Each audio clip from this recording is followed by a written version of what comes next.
Hey, hello there in Flower Patch Land. Another great day. Not a lot of coding that was done, but geez, such an immense amount of networking recently and just being on calls. We've heard from CTO of Ripple was in a call with us and some of the other startups in our UC Berkeley Accelerator cohort. We've heard from venture capitalists from Coinbase. They're explaining kind of what their approach is. Those guys have been going crazy. They've made like 50 investments in the last year, like multiple per month, really crazy. We've been meeting with an advisor who's been helping us work out marketing and pitch decks in case we do want to pitch to VCs. Again, that's like still not really sure. That's something that we really want to pursue anytime soon. But the skills there, being able to refine what the business model is, refine exactly what it is that we're trying to do, what the key selling points are, hugely useful and very great for promotional materials and marketing on our website. Also, yeah, tomorrow we're meeting with Potcoin. Pretty cool. They're operating in Canada, one of the most old school cannabis-related cryptocurrency projects that are still operational today. We're going to be hearing tomorrow also from Pantera Capital as part of the UC Berkeley cohort thing. Yeah, geez, so much going on. I'm sure there's some things that I'm forgetting as well in this mess of meetings. Also we're getting new music being made by our musician ULTMT. Really great guy. I've known him for many years now. Big fan of his way of thinking as well as his music style. He's also very responsive, tends to make things just like within a few days after we ask. That's going to go really great with our upcoming patch that has factions in it. So, there's like this light side faction, which is all about symbiosis, and the dark side faction, which is about kind of fast gains, being sort of parasitic and evil.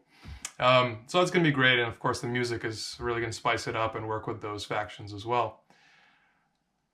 Yeah, aside from that, I want to say I think there's some really great kind of bonus light sides to this whole coronavirus thing. Obviously, there's a lot of devastation and a lot of pain and fear and people dying and really quite, staggering amount of negatives. But amongst them, there's some beautiful positives. On my street, I've seen people hanging out, playing cards, drinking beers and smoking weed in the middle of the day, golfing in their front yards, just having fun. I'm seeing neighbors socializing. I'm seeing kind of an acceleration of taking care of each other and maybe some eco-friendly, sort of sustainable thinking, people tending their gardens. So yeah, I've been having some fun there. One of the things that I just did a couple of days ago was make banana bread for the first time. And it was a nice opportunity to then take it to some of my neighbors, from a distance. It was disinfected as best as I could get it. And, give it out to them, make some connections in the community. Something that I want to do more of in the future, just, good friendship with the local people that live around me, which I barely knew before that. Yeah, and then also I gave, some of it to my regular comrades and friends. We drank some wine, we had a great time. Yeah, so, well, here's a quick clip of me going through that process. Making banana bread's actually ridiculously easy. It's like kind of maybe like a 30-minute project plus an hour or so of baking until it's ready, but you can make it in bulk and it's delicious.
Pretty tasty.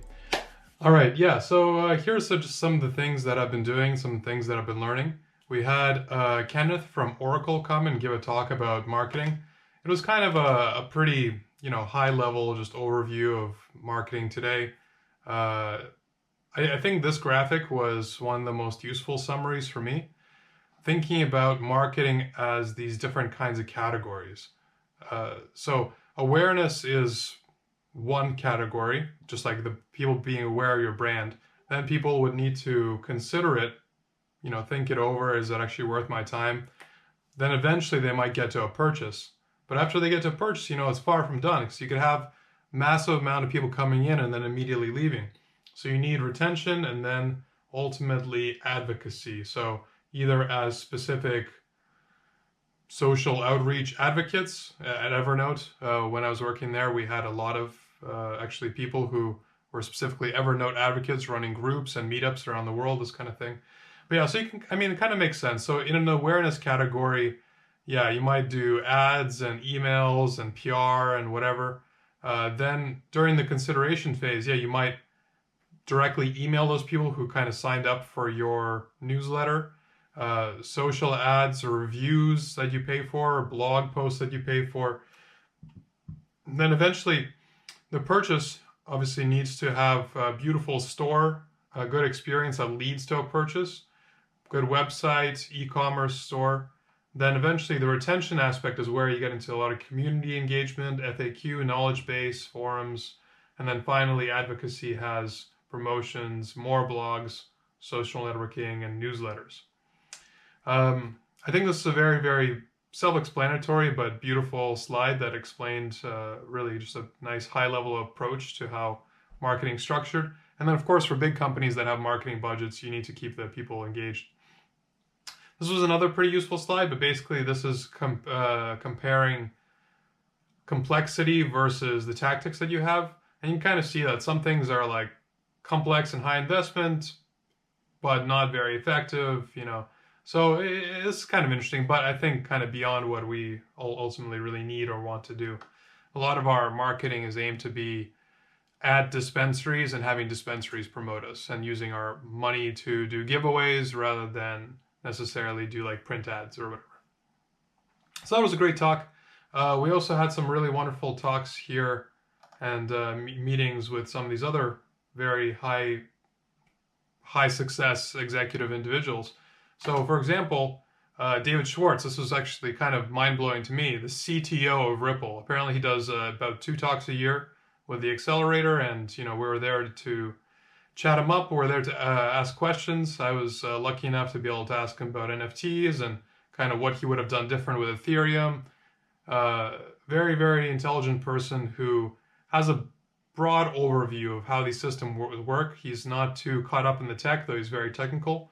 And had a lot of smart things to say about, in particular, the interledger protocol, interledger architecture. So he believes that similar to how the internet is structured into layers, blockchains eventually need to also be layered in this way. So this like very bottom layer, in his opinion, is where we're at now with blockchains like Bitcoin and Ethereum, which, and also, he puts banks and other things in here because like all those are ledgers basically in his mind. And then the interledger protocol, which is a kind of an open source consortium, aims to be able to pull data from any of those ledgers. I don't claim I fully understand the tech. He says that it's fairly decentralized, and I do generally trust him. Yeah, and then kind of moving up from on top of the interledger protocol, they've built, I guess some transports and some applications on top of those transports. Can't say I'm overly familiar with all those things, but you can imagine that it's somewhat related to how the internet is structured, where you kind of need to move the data around, and then finally the applications are able to use that data and exist at the highest level. So yeah, very great. And the questions that I had particularly for him were like, is Ripple doing anything in regarding to NFTs? And they have a branch, they invested in a company called Forte, which is kind of their semi-official NFT gaming branch. Haven't seen too much come out of that yet, but that could be something that's interesting. And I do kind of agree that interledger support is something that will become important because, you know, the internet is a set of protocols, but parts of the internet could be widely different based on the needs of those people. You can have a private internet that works very differently from the outside internet.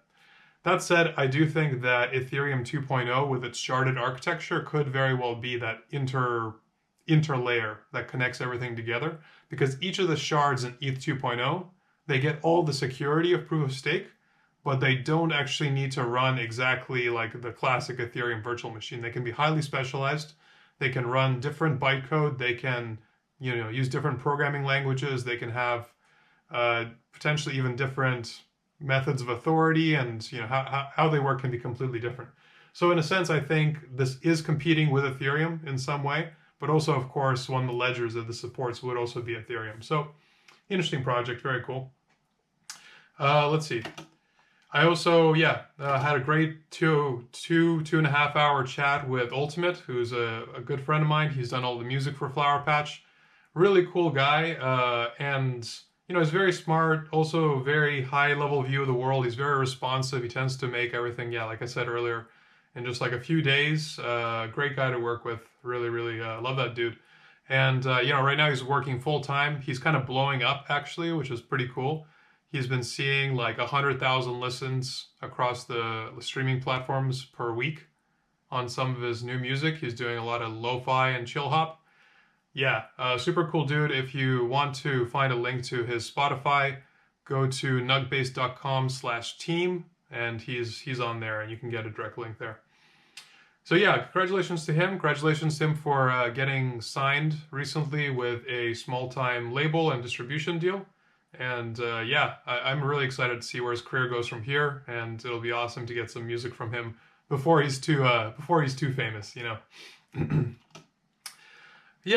Kind of briefly, you know, this is a lot of my life. We have a lot of these teams here. These are all kind of the team leads or key team players of the various entrepreneurial startups in our UC Berkeley cohort, in addition to some of the staff that manages it. So yeah, some really, really great teams here. I've had a chance to speak with a lot of them one-on-one as well. Like Chase, he's running OP Games. They're doing a tournament system around NFTs where people can like wager NFTs potentially. Talk to Link Drop, Mikhail, which does onboarding for crypto dApps. So basically, you can send out a bunch of links, and then those links guide people through the process of setting up an account and then receiving something, whether it's ERC20s, Ethereum, or NFTs, of course. Yeah, and there's some Polkadot teams here. There's some people doing nuclear power. There's people doing real estate. People doing automated investing. Snowball is that team. StormX is in here. They're somewhat pretty famous. There's ways to save money in checkouts, making cash back. Yeah, some really, really great projects. Handpicked again from around 140 down to 18 teams. So yeah, always great to catch up with them and chat it up, sort of see what challenges people are having. So then also today we met with the Blockchain at Berkeley Student Club, and there was a group of 6 of them there that wanted to try out Flower Patch and see what it's about. And for me, you know, I was able to jump onto the call there at the right moment, hook them up with some flowers, and see what their first-time user experience was like, where the pain points are. I definitely had a lot of great learning in the sense of, you know, there's a small bug here, and then how do you like find somebody else's flower? Well, you have to flip the card over and then go to the card page and then get the link. So you can see how there's like some substantial inefficiencies along the process. Also, people didn't necessarily straight away realize how the various land types matched up to the land squares inside of the game. I mean, that's something you can figure out reasonably quick as you click on it, but you know, a lot of this friction is still there. So it was really nice. But on the plus side, you know, they were incredibly really positive. All the feedback that we received was outstanding. People are saying just like they're surprised by how quality it feels, how beautiful the art is, kind of the nice calming atmosphere and experience, the attention to detail. A lot of, yeah, they're all like very hyped, energetic, laughing, having a fun time. And that's what I want to see. You know, it's so touching and awesome to see people actually having fun with what we've created as a first-time experience, being blown away by it, being surprised by it, delighted by it. So it really warms my heart, really felt good. And we had John and Daniel jump on as well for parts of it and get to experience that firsthand also. So thanks so much to the Blockchain Berkeley team or student organization. Definitely want to go hang out with them in person once the coronavirus thing is done. Okay. So yeah, in short, that's kind of what I've been up to today. It's been a lot of networking, a lot of meetings. I think I was on Zoom for at least 5 hours, maybe even closer to 6 today. Didn't really get to do much coding, but you know, all good. It's all positive. And then yeah, tomorrow we'll be hearing from Pantera, which is one of the biggest crypto investing organizations. Very interested to hear their take and sort of what they're looking for and how they're dealing with the coronavirus. And then yes, again, in the evening we'll be meeting with Potcoin, mostly just as a casual exploratory chat. You know, there's no like partnership planned or anything, but yeah, I'm really excited to meet that team because they've been fighting the good fight for quite a while and doing something that's very challenging, which is like kind of making an alternate currency that can be accepted in dispensaries. You can kind of almost imagine that maybe one day we could, yeah, give away Potcoin tokens or something as rewards in our game. That'd be kind of cool. All right, have a beautiful day. Thank you for checking out what we've been up to. I know it's not the most, you know, maybe technically informative, but this is still a big part of what running a startup is. It's connecting with people, networking, finding out what other people think and what they're doing, getting your concepts reviewed, making sure that they're polished, learning how to pitch well. All right, have a beautiful night. Take care.